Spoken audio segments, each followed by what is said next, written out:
The next weekly reset in Destiny 2 is going to be a pretty busy one, not only because of in-game content, but of course, Bungie are doing a reveal for the Into the Light update on Tuesday, so that's going to serve as a bit of a distraction, at least for a couple of hours over the weekly reset time, but a gameplay component we do have to look forward to in the next few days is that Bungie will be releasing the Slammer Sword, and this is a new Nightfall weapon that we'll be able to acquire from the Corrupted Nightfall, which will be featured from the weekly reset on the 19th of March. And considering it's going to be a pretty busy one, especially making content on the game on Tuesday, I figured we'd take a quick look at the Slammer Sword and talk about some of the very interesting perk combinations that this thing will be able to get, as it does feature a whole bunch of firsts in terms of perk combos, and it can actually roll some combinations that players went after during the crafting. As you guys will remember, craftable weapons went a bit wild a few months back, and one of the common rolls that players went after on swords during the crafting is actually available on this weapon, so we're going to jump in and take a quick preview of it. And so the Slammer is a new stasis vortex frame sword, and of course with the vortex frame heavy attack we can launch a heavy spin attack, and those attacks are stronger with full energy.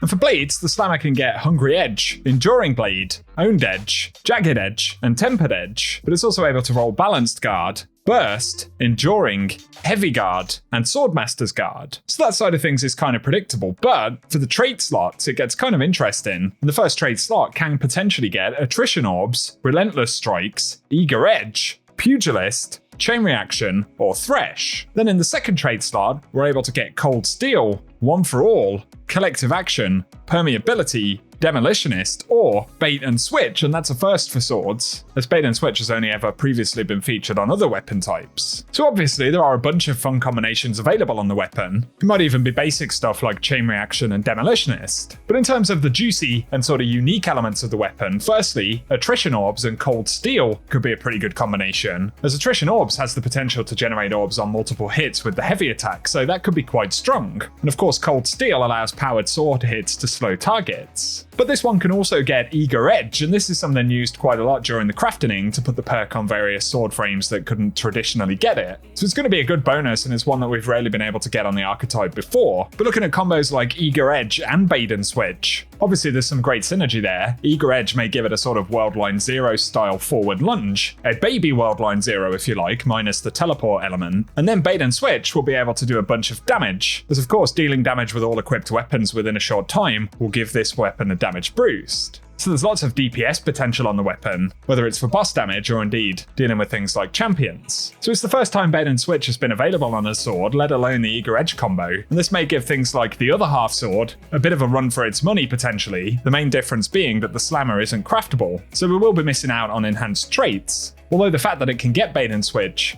as well as Eager Edge together, may be enough in itself to keep the weapon appealing. But of course Eager Edge and Cold Steel may also be pretty juicy, or even combos of Relentless Strikes and Bait and Switch, Chain Reaction and One for All for example could also be pretty good. But otherwise, outside of those couple of unique combinations, there are other swords that can do very similar things, so Eager Edge Cold Steel or Eager Edge and Bait and Switch really are the most unique potential rolls on this weapon, but it is why a lot of players are excited to pick it up, so that at least gives you guys a preview of what the weapon can potentially roll, and I figured since lots of folks will start hunting this one down on Tuesday, it was worth doing a quick overview of the weapon ahead of time, especially given that we've got a whole bunch of reveals next week. I didn't want to miss out on the opportunity to cover the weapon, so give us your thoughts about it down below and let us know if you plan to hunt it down. Let us know any rolls that you're excited for as well, and if you've enjoyed the video, a rating below very much helps us out, plus be sure to get subscribed so I can keep you posted with more Destiny content. Otherwise though, as always, I appreciate you tuning in today, and whatever you get up to, I'll catch you guys very soon.